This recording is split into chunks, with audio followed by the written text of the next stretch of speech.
ماہ سفر کے حوالے سے جتنی روایات ماہ سفر کے بارے میں آئی ہیں، جن میں بلاؤں کا نازل ہونا اور نحوست کا ذکر کیا کیا ساری وہ میری نظر میں ہیں، اس ساری کی ساری بلائیں بلاؤں والی روایات ناقابل اعتماد ہیں۔ وہ کہے کہ اچھا آپ کا جب جی چاہتا ہے ہم ناقابل اعتماد کہہ دیتے ہیں، یہ کیا ہوا؟ کچھ بھی نہیں ہوا۔ امام ربانی سے یہ سوال آج سے 400 سال پہلے ہوا۔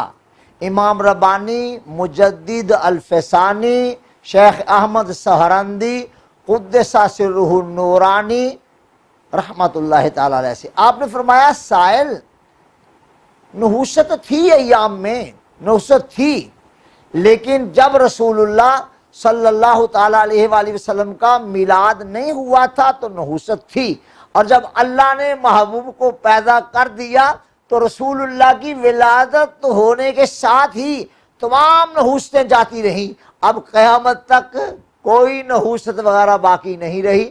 پکی بات ہے سفر میں کوئی نحوست نہیں ہے، وہ روایات ناقابل اعتماد ہیں۔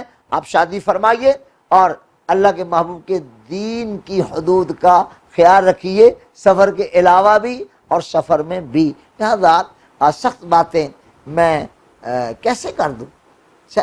مطالعہ بتاتا ہے، اور کوئی بات نہیں، جو ہمارے علماء کرام نئی نئی تقریریں ماشاءاللہ شروع فرماتے ہیں اور وعظ وغیرہ کی کتابیں لے لیتے ہیں، اور عامت العلماء کی کتب تو وہ پڑھتے ہیں، پھر وہ اس میں نمبرنگ کرتے ہیں کہ اس جمعے کو یہ بیان کرنا ہے، اگلے جمعے کو یہ بیان کرنا ہے۔ اچھی بات ہے، میں سیلوٹ کرتا ہوں، اس لیے کہ ممبر کو خالی تو نہیں چھوڑا، مصلی تو چھوڑ کر نہیں بھاگ گئے۔ میں تو وہ ہوں کہ مجھے ایک بار ایک صاحب نے کہا کہ آپ تو راجپوت ہیں اس لیے تمکنت سے بات کر لیتے ہیں نا، تو آپ کو پتہ نہیں کہ ہندوستان میں مولویوں کا کیا حال ہوا؟ میں نے کہا جی کیا حال ہوا؟ کہ وہ تو بیچارے مانگ کے روٹی کھاتے تھے۔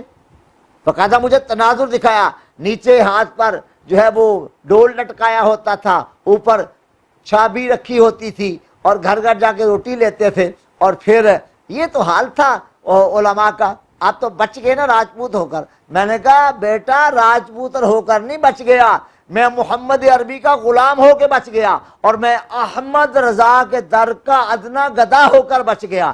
میرے اندر یہ ہمت و جرت یہ احمد رضا کے در سے آئی ہوئی ہے، میرے اندر یہ ہمت و جرت حضرت مولانا ابو محمد عبد الرشید قادری محدث سمندری شریف کی صحبت سے آئی ہوئی ہے۔ میں اس نظر کا پالا ہوا ہوں جس کی نظر میں کوئی نظر ڈالتا تھا تو لگ پتہ جاتا تھا کسی مرد نے دیکھا ہے آنکھ بھر کے۔ میں مولانا نورانی کی بارگاہ کا تربیت یافتہ ہوں۔ تو امام ربانی رحمت اللہ تعالی علیہ کی بات کر رہا تھا، درمیان میں یہ ہاں وہ جی وہ تو ایسے منگتے تھے۔ میں نے کہا تو یہ بھی تو ان کو سیلوٹ کرنا چاہیے، اس پر بھی تو کیسے؟ میں نے کہا یہ بتا مجھے سائل، یہ بتا کہ رسول اللہ کے دین کو جاننے والے نے، مسجد کے امام نے، مسجد کے خطیب نے تمہارے گھروں سے مانگ کر روٹی کھانا تو گوارا کر لیا، تمہارے دروازے پر آ کر اپنا رزق لے کر اپنا پیٹ بھر لیا، لیکن کبھی ان کو رسول اللہ کے مصلی کو 3 طلاقیں دے کے نکلتے دیکھا ہے؟ کبھی رسول اللہ کی ممبر کو چھوڑ کر بھاگتے دیکھا ہے؟ نہیں بھاگا نا۔ تو روٹی مانگ کر کھا لی، یہ کون سا عیب ہے؟ روٹی مانگ کر کھا کر بھی اور اپنے رزق کو حلال رکھا، لیکن رسول اللہ کے ممبر سے بے وفائی نہیں کی، رسول اللہ کے مصلی سے بے وفائی نہیں کی۔ میں نے کہا یہ اعتراض کا ہے کہ بنا کے لے آیا ہے؟ یہ تو کمال ہے ان علماء کا کہ سب کچھ برداشت کر لیا، مانگ کر روٹی کھانا بھی گوارا کر لی، لیکن رسول اللہ کے ممبر سے بے وفائی نہیں کی، رسول اللہ کے مصلی سے بے وفائی نہیں کی۔ علماء میں آپ کی عظمت کو سلام کرتا ہوں، حضور آپ بڑے لوگ ہیں، میں جو ہوں آپ کا دفاع کرنے کے